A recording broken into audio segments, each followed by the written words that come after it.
Hey guys, what's up? It's Amerie and this is my February wrap up. I recently just got back from the UAE. I was in Dubai and Abu Dhabi and Qatar. I actually did film, but I don't know how it turned out. I didn't do a whole lot of filming because I was kind of under the weather and then I'm on deadline, so I was doing a lot of writing and I actually didn't do any sightseeing. And usually when I travel, I try to get in as much sightseeing as I can. But like I was sleeping for like 3 hours a night. I think one night we slept for like 1 hour and it was just like, yeah. I don't really know how that's gonna come out as far as I did the video. Also, I'm reading Mistborn by Brandon Sanderson right now, which is really good. I'm not like addicted to it yet. I know some people are like going crazy over it, they're going nuts. I think it's because I was like stopping and starting a lot, like also on the airplane. I was reading 3 books at once and I usually don't like to do that because it like makes it hard for me to get into the world. And what else? I was reading The Secret World of Oil. It's a nonfiction by Ken Silverstein. It kind of like takes you behind the scenes of how the oil industry works. It's pretty fascinating.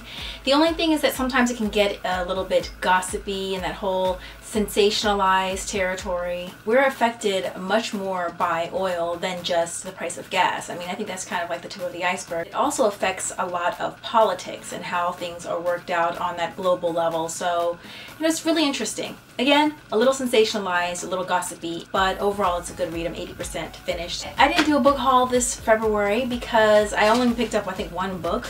I think I only picked up 1 book. I can't really remember. The Mime Order by Samantha Shannon. Really looking forward to this, and it's nice and hefty. So I just finished reading, actually listening to the audiobook of Scatter, Adapt, and Remember by Annalee Newitz. It pretty much takes us into the way we would survive a mass extinction. I think we've had like 5 mass or near mass extinctions on the planet before, and we're actually kind of overdue for a 6th extension, for a sixth, that word. For a 6th extinction, but yeah, that's a whole other topic. One of the things that she mentioned was an asteroid destroying the dinosaurs, but I was recently watching how the universe works and they were saying that possibly a gamma ray is what destroyed the dinosaurs, which is pretty scary because if a gamma ray comes at us from across space or the galaxy, I mean, there's really nothing we can do. There's nothing we can do on an asteroid impact either. Gamma ray is a little scarier because I don't know if everything would just blow up or become vaporized or just catch on fire. I mean, well, I guess an asteroid it's like a slow death. But anyway, she was basically saying we have experienced that on the Earth before where 95% of the species on Earth were destroyed. So we can come out of that. We can make it. One of the big claims is that if humanity is to survive, we have to go into space. I've said that for so long. One day the Earth is not going to be here. One day the sun is going to die. We can't stay on Earth if we want humanity to survive. That's just like a no-brainer, which is why we have to go into space. I'm so disappointed that our space program has been pretty much shut down. So many great inventions came from things in space. I want to say, I don't remember exactly what they were. So I'm not gonna, don't quote me on anything here, but a lot of technology that we use here on Earth now in our daily lives came because they were first explored in space or things that became necessary in space. But anyway, yes, that was good.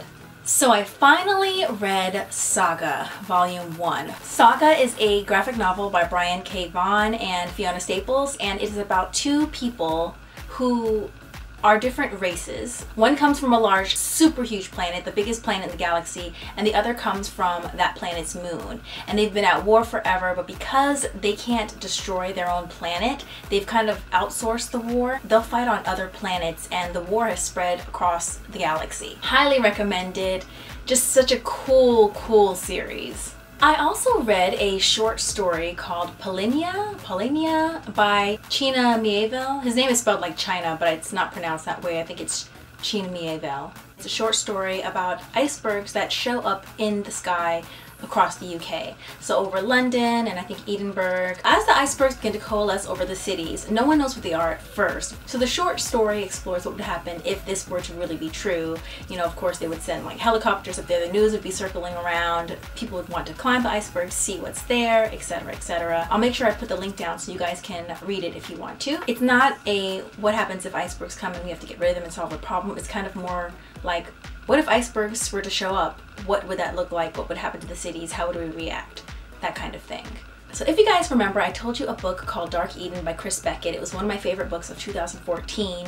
I had the pleasure of reading the sequel called Mother of Eden, and it comes out May 12th. I will remind you when it comes out because these books are so good, you guys. Well, the first book basically talked about a group of people who were abandoned. Well, they were left behind. Well, they weren't even left behind. They were the descendants of two people who were left behind on a space mission. We kind of see what happens when someone decides to break apart from that group.